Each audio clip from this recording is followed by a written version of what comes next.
Sa mga balitang mayroong pag-asa, Mission Reach 26 inilunsad sa orientation seminar sa Baguio City. Mahigit 700 estudyante lumahok sa AUPA Intramural sa Cavite. Lutukan Outreach Program patuloy na nagbibigay inspirasyon sa komunidad. AUP Academy ipinagdiwang ang Bible Day. 4 na distrito ng Ilocos Norte nagkaisa sa Banquet 2026. Bahay-sambahan ng Family Adventist Church formal nang itinalaga. Mindoro Island Mission isinagawa ang Spirit of Prophecy and Publishing Certification Program sa San Jose Adventist Church. Lahat ng yan ihahatid mula sa tanggapan ng Hope Channel North Philippines. Ito ang Hope Today, HCNP News.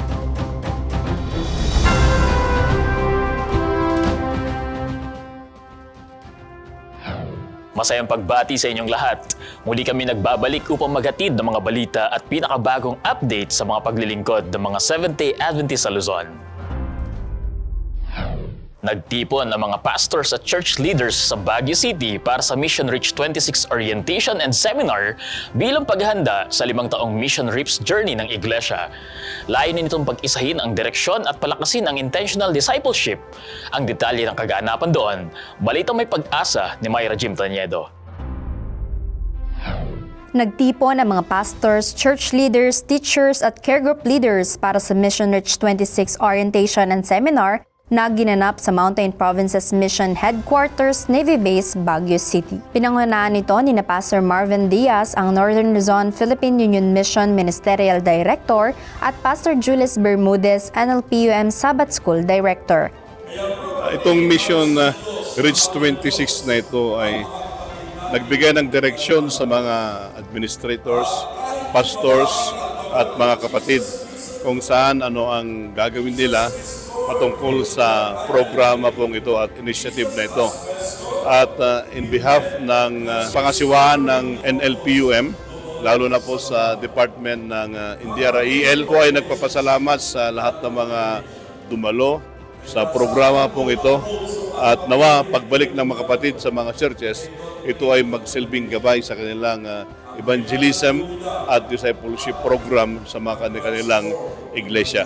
Ang layunin po ng atin pong lecture ay upang hikayatin at upang pasiglahin ang buong iglesia sa pamamagitan ng Sabbath School as a discipling center and personal ministries as the outreach arm. So itong dalawang ito ay hindi po separate na department. Bagkus ito po yung magkatuwang na kumikilos upang atin pong matugunan at ang lahat po ng ating mga miyembro sa iglesia, mga kapatid, ay makibahagi at makilahok sa atin pong programang Mission Reach 2026. Layunin ng orientation na pag-isahin ang mga manggagawa sa iisang misyon. Linawin ang kani-kanilang responsibilidad at patadagin ang pagkakaisa, kasabay ng spiritual na paghahanda para sa mas epektibong gawain ng iglesia. Based from the REACH program, lalong na-encourage ako na kahit pagkalipas ng ating retirement, tuloy-tuloy, mas lalong madudoble yung serbisyo sa tulong ng Panginoon. So napakaganda po ang experience nito. Ang ating pong nagawang program na Reach 26 ay nag-boost po ng spiritual condition po natin upang sa ganun ay makilahok dito sa Reach 26. Sabi sa atin ay the world doesn't need a cold or comfortable church, but it needs a church that is on fire. Ibig sabihin ay lahat ng mga membro ng iglesia ay dapat makilahok sa pamamagitan ng gabay ng Holy Spirit. Ang pagtitipong ito ang nagsilbing launching point ng 5 taong Mission Reach Journey ng Iglesia, ang Reach 2026, Expand 2027, Advance 2028, Proclaim 2029 at Seek, Save, Disciple 2030. Binigyan diin sa seminar na ang misyon ay hindi lamang isang programa kundi isang tuloy-tuloy at sinadyang pagkilos ng buong Iglesia. Isang progresibong hakbang tungo sa mas malawak at mas intentional na discipleship. Para sa mga dumalo, ang Mission Reach 26 ay paalala na ang bawat miyembro ay may mahalagang bahagi sa dakilang gawain. At kapag iisang direksyon, mas malinaw ang layunin at mas makapangyarihan ang epekto ng misyon.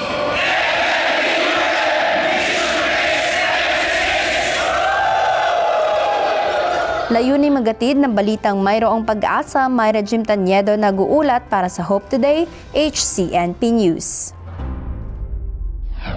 Masiglang ginanap ang tao ng intramurals ng Adventist University of the Philippines Academy sa Silang, Cavite, kung saan mahigit 700 mag-aaral ang nakilahok. Higit sa palakasan, binigyang diin ang teamwork, pagkakaibigan at paghubog ng Christ-like character. Alamin ang masayang kaganapang ito, iahatid ni Atia Bernas.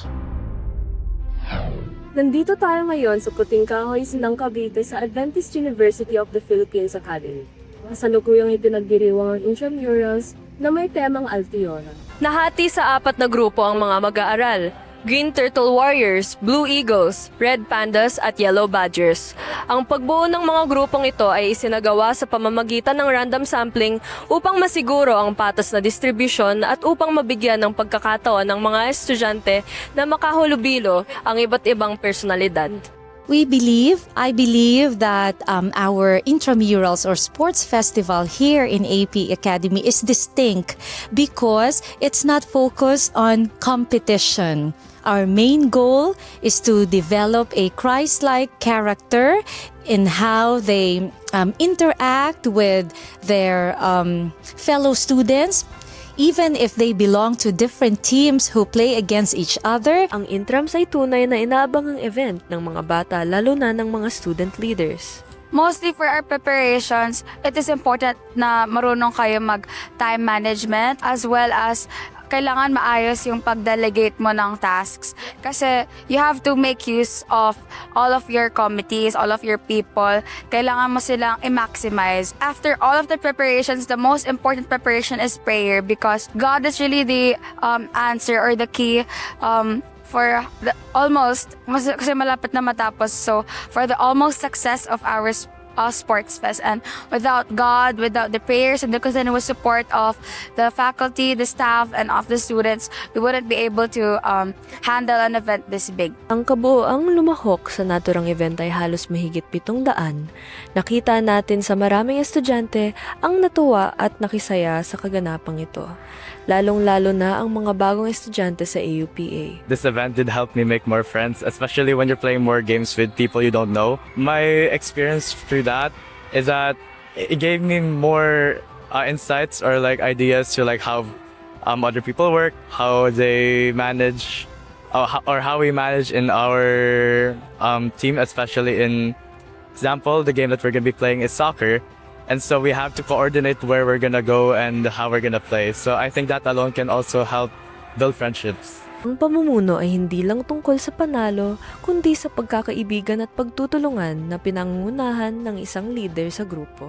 Para sa akin, importante talaga na they feel supported by me, and as their team captain, gusto ko maramdaman nila na hindi ako nagagalit sa kanila or dapat hindi sila ma-pressure. So, kapag nadadown sila sa loob ng court, minamotivate ko na lang sila na kaya pa naman. Kahit, for example, lamang yung ibang team, I always try to tell them na kaya pa naman hanggat di pa tapos yung game. So, I think overall, I just want to support them, especially as their ate and as their team captain. Naging masaya at matagumpay ang Sports Fest salamat sa gabay at proteksyon ng Diyos sa mga manlalaro. At ngayong taong ito, ang tinanghal na panalo ang grupo ng Yellow Badgers. We highly encourage and invite our students to join, attend, and participate the sports festival of the school because each year, our students really have beautiful memories and meaningful experiences with their fellow students as they develop Christ-like character through our sports festival. See you all there! Mula dito sa Adventist University of the Philippines, Puting Kahoy, Silang, Cavite, ako ay si Atia Bernas para sa Hope Today News. Matagumpay na naisagawa ang Bible Study Outreach na nagbunga ng 8 mag-aaral na nagpasyang tanggapin si Jesus sa pamamagitan ng bautismo. Naging makahulugan rin ang pagdalaw sa mga kapatiran bilang pagpapalakas ng pananampalataya sa komunidad. Para sa Balitang May Pag-asa, iahatid ni Evangeline Dagos. Sa pangunguna ng buting prinsipal na si Sir Helmer Hala, matagumpay na naisagawa ang Bible study sa kanilang paaralan bilang bahagi ng patuloy na pagbabahagi ng salita ng Diyos sa mga mag-aaral. Tuwing Martes at Huwebes, ginaganap ang devotional at pag-aaral gamit ang babasahing Explore. Bunga ng patuloy na gawain, 8 mag-aaral mula sa grade 5 at grade 6 ang kusang loob na tumanggap kay Jesus bilang kanilang personal na tagapagligtas at nagpasyang magpabautismo. Ang bautismo ay pinangunahan ni Pastor Esmael Ferry ng San Juan District. Ako naman po ay nagpapasalamat na maging kabahagi bilang District Pastor ng San Juan District. Ay nagpapasalamat ako maimbitahan upang ma-officiate ang napakahalaga at banal na ritual na ang Panginoong Hesukristo ang siya mismong pangunahing halimbawa. Ito po ay sa pamamagitan ng matiyagang paglilingkod ng ating pong mga guro dito po sa Lutukan Seventh-day Adventist Elementary School sa pangunguna po sa distrito ni Pastor Johnson Gomez.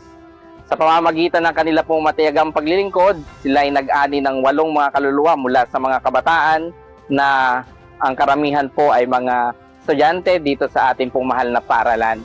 Napakabuti po ng Panginoon sapagkat sa pamamagitan ng kanilang mga paglilingkod, ay nakakatuwang pagmasdan na ang mga kabataang ito sa mura nilang edad ay naunawaan nilang pagliligtas ng Diyos at naging handa na tumanggap sa Panginoong Hesukristo bilang kanilang personal na tagapagligtas at Panginoon ng kanilang buhay. Samantala, nagkaroon din ng makabuluhang pagdalaw ang Adventist men kay Brother Rolando Ilaw at sa kanyang may bahay. Sa kabila ng kanyang pisikal na karamdaman, naging masaya at makahulugan ang pagbisita sa pamamagitan ng awitan at pagbabahagi ng mensahe mula sa banal na kasulatan ni District Pastor Johnson Gomez, kasabay ng taimtim na panalangin para sa kanyang patuloy na paggaling. Habang patungo sa kanilang tahanan sa Barangay Hanagdong 2, Sariaya, nasilayan din ang kasalukuyang kalagayan ng dating kapilya. Bagaman wala itong bubong, nananatili itong nakatayo bilang simbolo ng matatag at hindi natitinag na pananampalataya ng kapatiran. Layunin makapaghatid ng balitang nagbibigay sigla, inspirasyon at pag-asa. Ako si Nobis Nasagire, nag-uulat para sa Hope Today, 8CNP News. Ipinagdiwang ng AUP Academy ang kanilang Bible Day sa temang God's Word, Living, Powerful, and Transforming sa pamamagitan ng mga booth activities at inspirational messages. Layunin nitong palalimin ang kaalaman at relasyon ng mga estudyante sa salita ng Diyos. Si Gilan Fermin para sa Balitang May Pag-asa. God's Word, Living, Powerful, and Transforming. Ito ang theme ng Academy sa Adventist University of the Philippines, Puting Kahoy, Silang Cavite, kung saan pinagdiriwang nila ang kanilang Bible Day. Aktibong nakikilahok ang maraming estudyante sa iba't ibang booth na naglalayong palalimin ang kanilang kaalaman sa salita ng Diyos. Ayon kay Sir Noel Lagariza, may malinaw na benepisyo ang ganitong aktibidad para sa mga estudyante. The benefits of these activities, for example, the one that we have here, simultaneous activities, and also this morning, is for the students to familiarize about the Bible.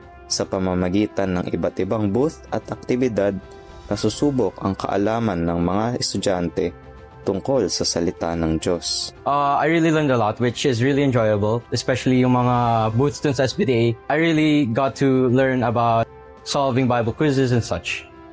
Bukod sa mga booth at simultaneous activity, nagbigay inspirasyon din sa mga estudyante ang closing ceremony ng Bible Day, kung saan sila ay nakikinig sa mensahe patungkol sa kahalagahan ng Bible Day sa ating pang-araw-araw na buhay.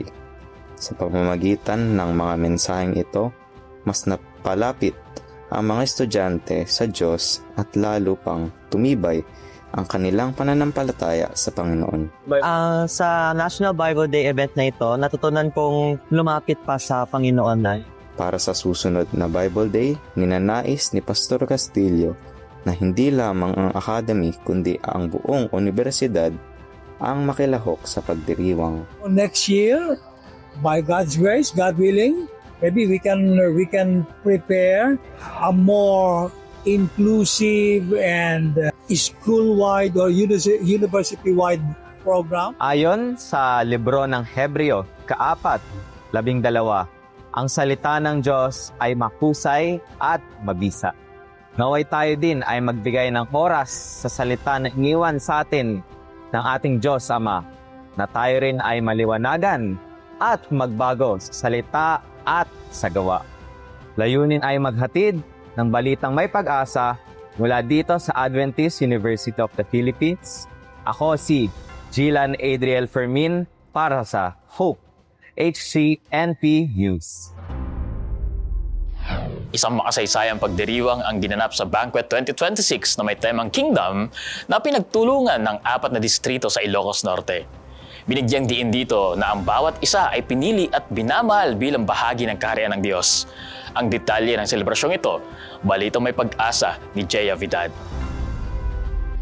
Isang makasaysayang pagdiriwang ang dinaos ngayong araw sa ginanap na Banquet 2026 na may temang Kingdom, I am chosen and cherished. Ang special na okasyong ito ay bunga ng pagtutulungan at pagkakaisa ng 4 na distrito: Vintar District, North Central Ilocos Norte District, Northern Ilocos Norte District at Laoag District. Nagpahayag din ng kanyang suporta si Pastor Christian Del Tabaco ng Vintar District. Ibinahagi niya ang pangunahing layunin ng Banquet 2026 at ang kahalagahan nito sa mga miyembro ng 4 na nagkaisang distrito. Kung inyo pong mapapansin, ay ito po ang pinakaunang family banquet sa distritong ito. At ang aming pong napili na tema sa pagpupulong na ito, sa salo-salong ito ay Kingdom, I am chosen and cherished. Ito ang aming napili sapagkat nais pong naming magkaroon ng time, realization, pagsasama-sama ang isang buong pamilya. At higit pa roon ay nais po naming ma-emphasize at maranasan ng bawat isa ang little heaven sa lugar na ito sa pamamagitan ng programang ito. Samantala, nagbigay naman ng makabuluhang mensahe ang tampok na tagapagsalita na si Pastor Marlon Ramirez mula sa Adventist Youth Ministries, APCM. Ang tema na inyong pinili, Kingdom, I am chosen and cherished, ay isang pagpapahalaga sa kahalagahan ng isang mananampalataya. Sapagkat siya kompleto sa Panginoon, hindi niya kayang hanapin ang kaligayahan sa kung ano paman. Ang Panginoon lamang ang magkukompleto at nagsasabi na siya ay minamahal, siya ay pinapahalagaan, at siya ay napakahalaga. Lalo tigit, ang Diyos ay nagsasabi sa bawat isa na ipalaganap niya ang pagmamahal na yon upang marami ang ma-inspired sa kanyang buhay. Sa isang panayam, ibinahagi rin ni Sister Camille Tunac, isa sa mga nanguna sa paghahanda ng programa, ang mga naging proseso at pagsusumikap upang maisakatuparan ang Banquet 2026. For our preparation for this family banquet 2026, we, the officers of Vintar Adventist Youth District, ay nagsama-sama. We divided the work because as a team, that is the very essence. Of course, sabi nga natin, it takes a village to build an island. And the success of this event wouldn't be possible without the help of the team of Vintar District. Ang Banquet 2026 ay hindi lamang isang simpleng pagtitipon, kundi isang paalala sa bawat isa na tayo ay pinili at minamahal. Isang selebrasyon ng pananampalataya, pagkakaisa at layunin ng 4 na nagkaisang distrito. Mula dito sa Ilocos Norte, ako si Jaya Vidad, nag-uulat ng balitang may pag-asa para sa Hope Today, HCNP News. Formal lang na italaga ang bahay-sambahan sa Family Adventist Church sa Laguna sa isang makabuluhang dedication program. Sa pamamagitan ng mensahe at panalangin, pinagtibay ang pananampalataya at pagkakaisa ng mga kaanib. Alamin ang makasaysayang kaganapang ito, iahatid ni John Michael Flora. Purihin ang Panginoon sapagkat ngayong araw ay 28 ng Pebrero 2026, itinalaga na ang bahay-sambahan ng Panginoon dito sa Family Laguna. Sinimulan ang Sabbath Dedication Program sa dedication ceremony, ribbon cutting at processional ng mga kapatid bilang hudyat ng opisyal na pagbubukas ng bahay-sambahan. Pinangunahan ni Pastor Ernel Garsula ang pagtanggap sa mga panauhin, mga kinatawan ng South Central Luzon Conference Builders for Christ sponsors, 4 gospel singers, at mga kapatid mula sa iba't ibang mga iglesia. Sa Divine Worship Service, binigyang diin ni SCLC President Pastor Joshua Baldera sa kanyang mensahe ang hamon ng pagiging tapat sa gawain ng Diyos na nagpapaalala na ang kanyang sinisimulan ay kanyang tinatapos ayon sa kanyang layunin. Nagpatuloy ang programa sa hapon sa pamamagitan ng mga awit ng papuri at mga patotoo na nagbigay inspirasyon sa mga dumalo. Sa dedication message, hinikayat ni Pastor Jasper Flores ang iglesia na manatiling matatag sa pananampalataya at patuloy na suportahan ang gawain ng Panginoon. Sa pagtatagumpay sa gawain ng Panginoon ay number 1, huwag magkaroon ng personal na interes ang bawat kaanib bagkos kung sila dapat hindi sila ang kikita kundi sila pa ang tutulong sa gawain ng Panginoon. Number 2, ipanalangin talaga yung gawain iluhod sapagkat na panahon noong pag-rebuild ng wall ng Jerusalem ay mayroon pong mga sanbalat. So, iyang mga sanbalat na yan, iyong pukusan yan, mahinto ang gawain at pagtatayo ng bahay-sambahan.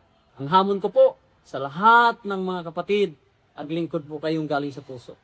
Mahalin po ninyo ang Panginoon, namnamin ninyo ang kanyang biyaya, sapagkat kung manamnam ninyo yung biyaya at pag-ibig ng Panginoon, yan yung magtulak sa inyo na mas lalo ninyong pausbungin or isulong ang gawain ng Panginoon sapagkat niligtas, minahal, pinuprovide kayo ng Panginoon. Pag yan ang iyong madama, hindi mo madama ang pagod kahit wala kang minsan tulog. Kung aking pong challenge sa kanila ay huwag hinawak sa kalinalangin. Pray without ceasing, sapagkat ito ang pinakapuhunan ng iyong lingkod. Panalangin, Diyos, nang padala siya ng mga instrumento upang gamitin tayo ng bahay-sambahan.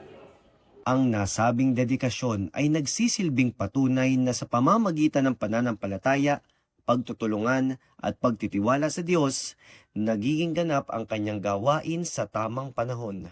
Tunay na sa pamamagitan ng pagtutulungan at bayanihan, maitatayo natin ang bahay-sambahan ng Panginoon, tanda ng kanyang tapat na pangako sa atin.